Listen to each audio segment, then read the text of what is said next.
The combine is over, and now the stage is set for us to be able to tell you who the best fits for the Colts are in the 2024 NFL Draft. Let's get to it. You are Locked On Colts, your daily Indianapolis Colts podcast. Part of the Locked On Podcast Network, your team every day.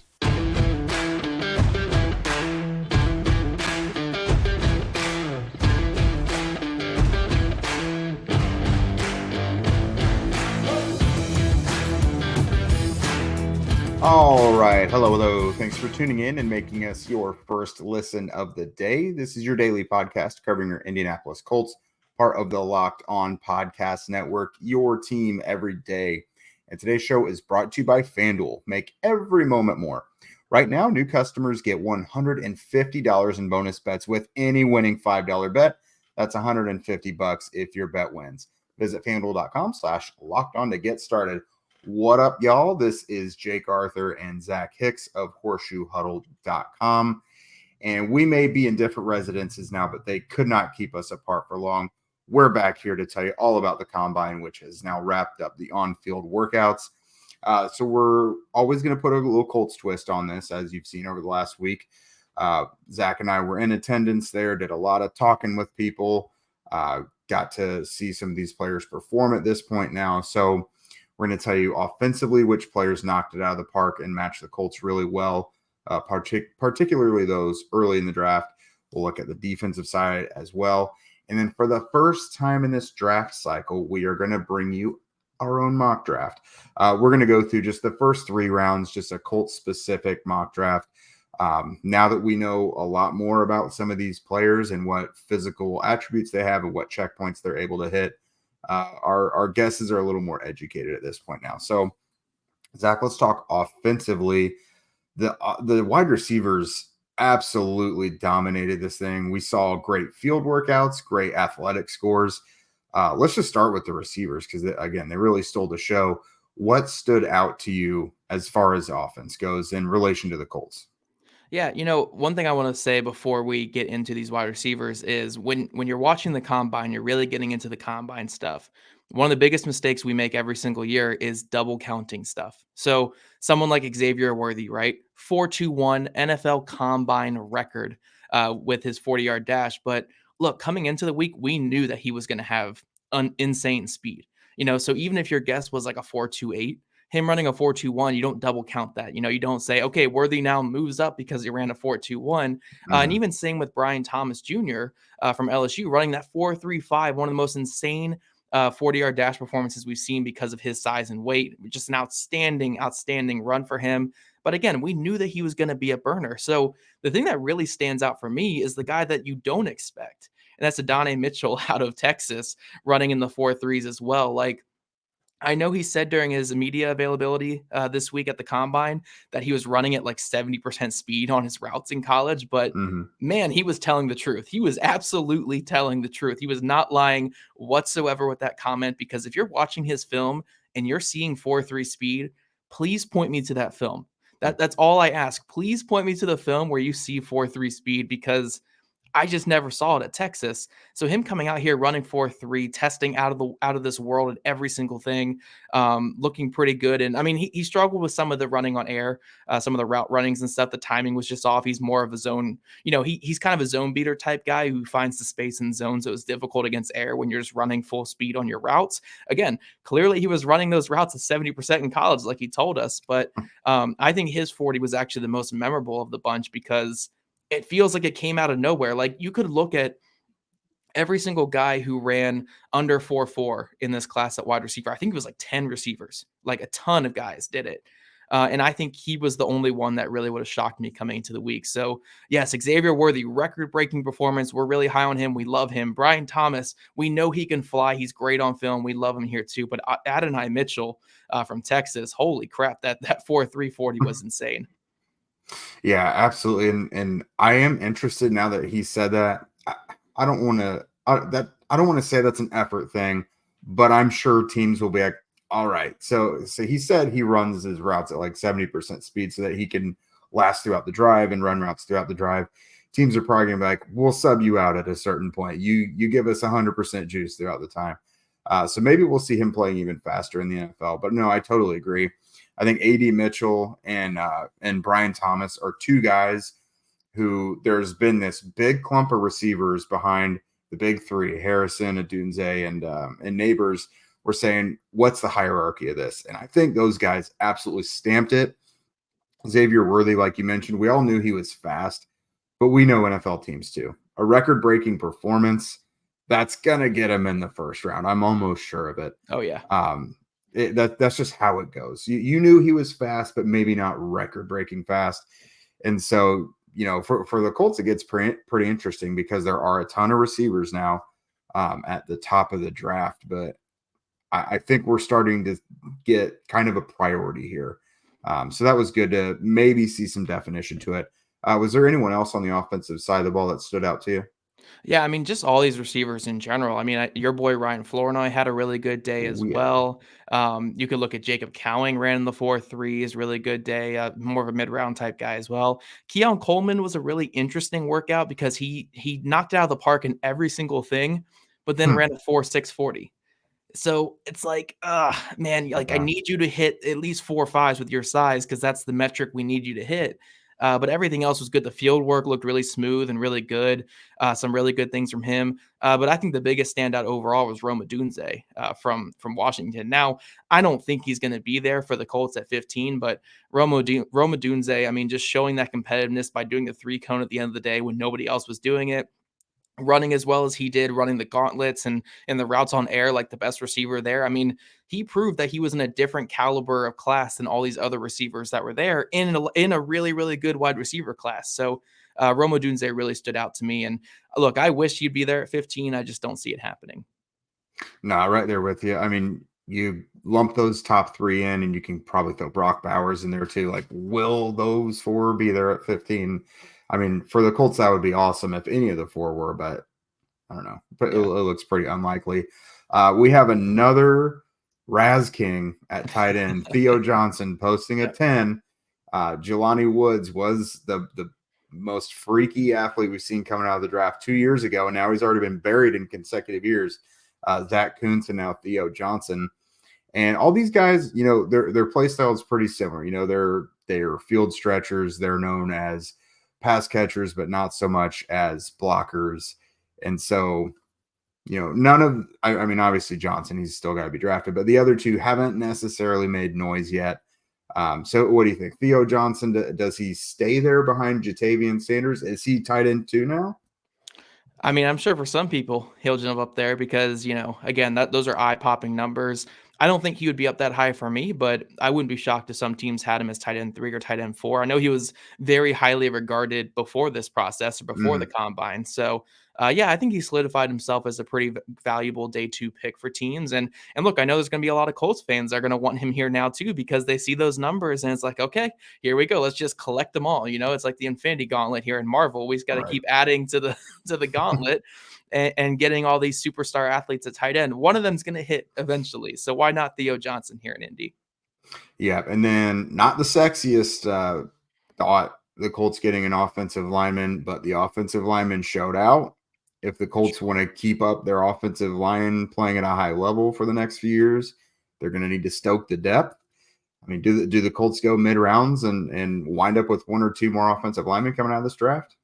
I think the biggest thing where they could add on the offensive line is center. I think center on like day 3, like early day 3, I know Wisconsin's Tanner Bortolini or I think it's how you say Bortolani or Bortolini.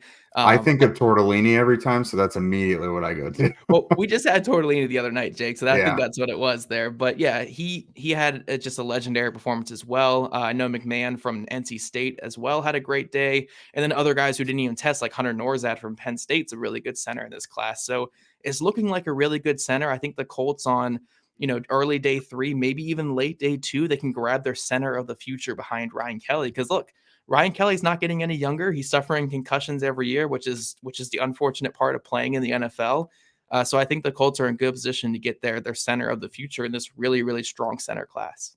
Yeah, I think that would be really wise. And when it comes to interior line play, I think you can get those guys in the mid rounds that can start for you a year or so down the road. Like a lot of positions, you want to get them early on, but I think with interior play, you can wait a little bit. Obviously, you have Kelly this year, so I think that would be really wise. If you're looking for a vulnerable spot on the line, you definitely want to kind of start looking for Kelly's successor. So here in a minute, we're going to go ahead and talk about the defensive side of the ball because, man, did these cornerbacks have an answer for the receivers. Get buckets with your first bet on FanDuel, America's #1 sports book. Because right now, new customers, you guys get $150 in bonus bets with any winning $5 bet. That's $150 if your bet wins. Bet on all your favorite NBA players and teams with quick bets, live same-game parlays, exclusive props, and more. I know, a lot of the guys I hang out with who do a lot of the betting parlays are the way to go. FanDuel is probably the go-to spot for everybody, it seems like. So they've got exactly what you're looking for. NBA action, I mean, obviously the NFL's done with for now. It's draft season, but it's not really betting season. The NBA is exactly where it's at. So visit FanDuel.com/lockedon and shoot your shot. FanDuel, official sportsbook partner of the NBA. All right, so cornerbacks. Good news. Colts need explosiveness on offense. They need guys to counter that on the defensive side of the ball as well. And it looks like this is going to be a pretty rich class. Yeah. I think when you look at the cornerback position, when you look at what the Colts need, they drafted all these outside corners last year. Jalen Jones, they have Dallas Flowers on the outside as well. Juju Brent's obviously on the outside. So you're kind of looking for nickel corners, but with how the Colts like arm length with their cornerbacks, it's hard to find a nickel corner with super long arms and that tackling ability and stuff. Now, this class does have quite a few guys, but there are a few where I'm circling them and being like, just the arm length is not there for me.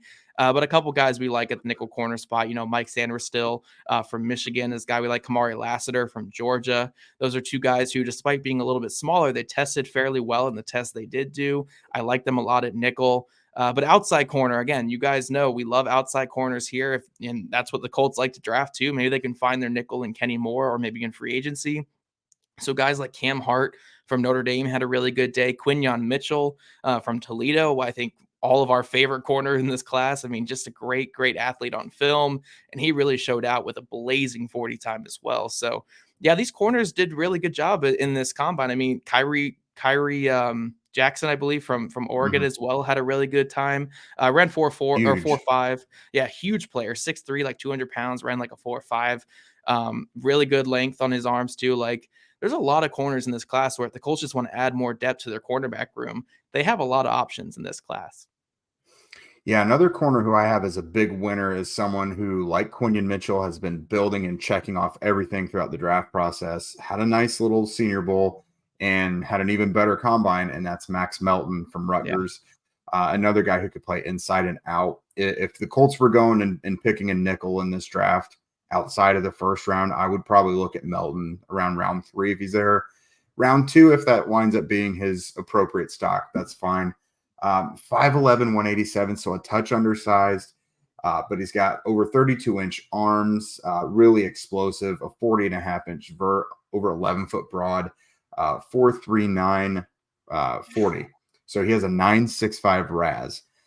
So that's one of the guys that I think he's going to wind up being on the all-Jake team by the time the draft gets here. But the corners did really well. Defensive linemen, too. I mean, there were some mammoths that were just out there booking. Yeah. Braden Fisk, obviously we talked about from Florida State, local kid to Indy, just had put up some Aaron Donald-like numbers somehow at the combine. Fantastic performance.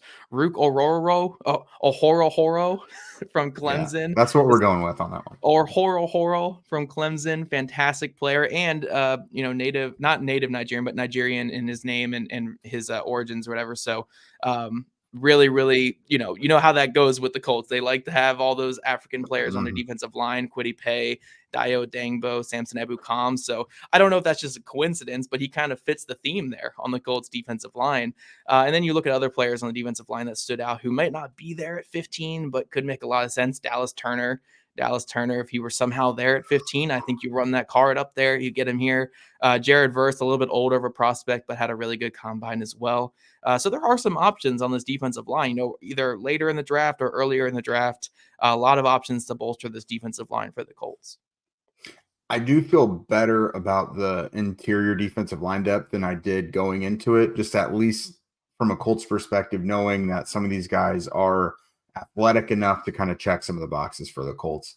Obviously Fisk and Horo, but you got like Gabe Hall from Baylor. Now, again, not all these guys are going to be appropriate for the Colts, but the depth is there if they find a specialty in any of these players. Mason Smith, Chris Jenkins, Brandon Dorless, Dwayne Carter. Like there are several guys, Mike Hall, several guys throughout, third round and third, fourth, fifth that I think could really fill a role for the Colts.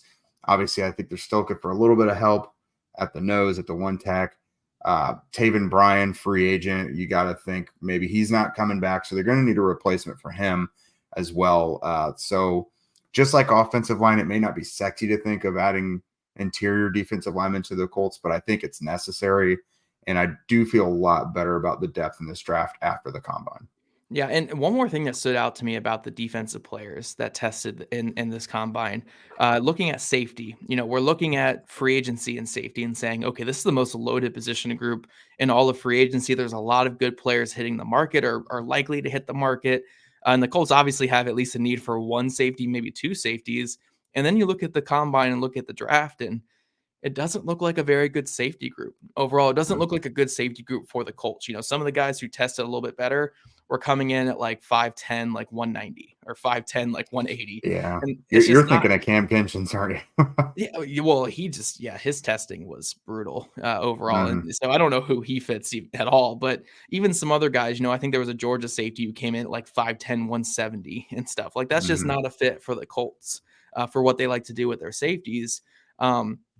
So I think it kind of shows that the Colts need to approach the safety position from free agency, because I just don't think you're going to get the type of guy you want at safety in this class. I mean, we'll talk about when we do our mock drafts here, but I was looking for a safety in round 3 of our mock drafts, and I couldn't find one that really made sense for me or made sense for the Colts. Like Bo Braid from Maryland, I like, but there's a reason why he didn't test. I'm assuming it's because he's not a great tester. So I don't know. I think that the way to approach safety this offseason is absolutely go grab one in free agency, because I just was kind of whelmed by these combine safeties this year.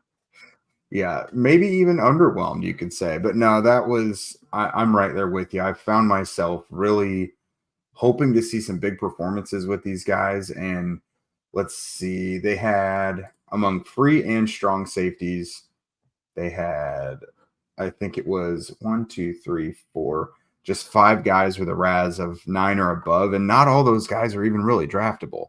Like just because they have a high RAS doesn't mean there's someone you're really even targeting. So I think you wind up with like a Cole Bishop that you maybe feel good about, because that was already kind of a 3rd, 4th round guy who tested really well, had a decent Senior Bowl. So you feel better about him. But yeah, more than anything, I came away a little disappointed. There were some guys, Cam Kinchins being as undersized as he was, you would have loved to see him test really well, like the speed and explosiveness to match that undersizedness, which is a word I think I just made. Evan Williams was another guy who I was really expecting more from. I think you're probably talking about Tyke Smith from Georgia. This was just, I'll say it, underwhelming. A little disappointing from the safety class, especially in a year where the Colts need one. So, I mean, welcome back, Julian Blackmon, or any other, veteran safety through free agency. I don't think this is the year for the Colts to do it. Yeah, I absolutely agree. Well, guys, coming up, we're going to get into some fun. We're going to do some mock drafts. We're going to each do our first 3 rounds mock draft, and then you guys get to tell us in the comments section how much better mine was. We're going to do that here in just a second. This show is sponsored by BetterHelp. What's the first thing you do if you had an extra hour in your day? Would you go for a run? Would you take a nap? Would you read a book? Would you show up for a friend? A lot of us spend our lives wishing we had more time. The question is, time for what? If time was unlimited, how would you use it? The best way to squeeze that special something into your schedule is to know what's important to you and make it a priority. Therapy can help you find what matters to you so you can do more of it. Honestly, guys, the most important thing in my life is my little puppy dog. So any kind of time that I can take out of work or my own personal life to spend time with my dog, I think is the most important thing ever. And, therapy's helped me find that. So if you're thinking of starting therapy, give BetterHelp a try. It's entirely online, designed to be convenient, flexible, and suited to your schedule. Just fill out a brief questionnaire and get matched with a licensed therapist and switch therapists at any time for no additional charge. Learn to make time for what makes you happy with BetterHelp. Visit BetterHelp.com/lockedon today to get 10% off your first month. That's BetterHelp, HELP.com/lockedon.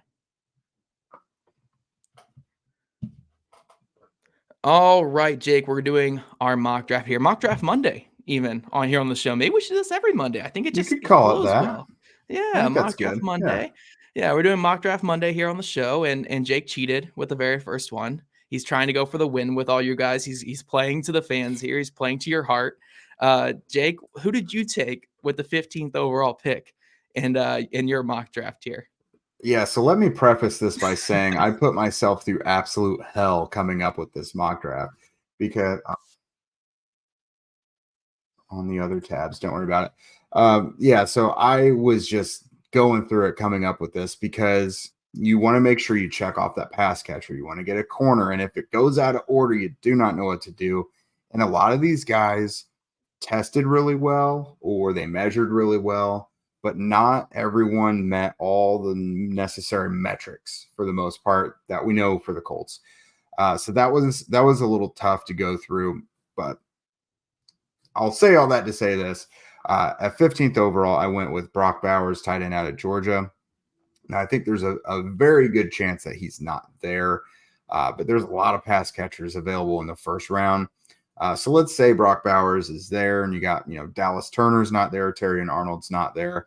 I think this is a slam dunk pick for the Colts easily.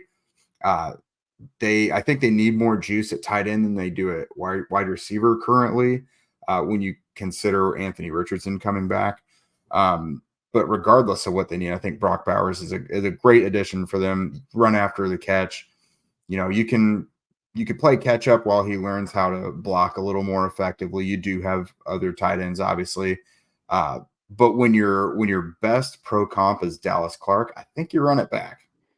Yeah, no, I agree. I think if your guy and my guy were both on the board, I'd take your guy too. So Hey. I'll give you the win here in first round. But I went with wide receiver Brian Thomas Jr. We've talked a lot about him this draft season.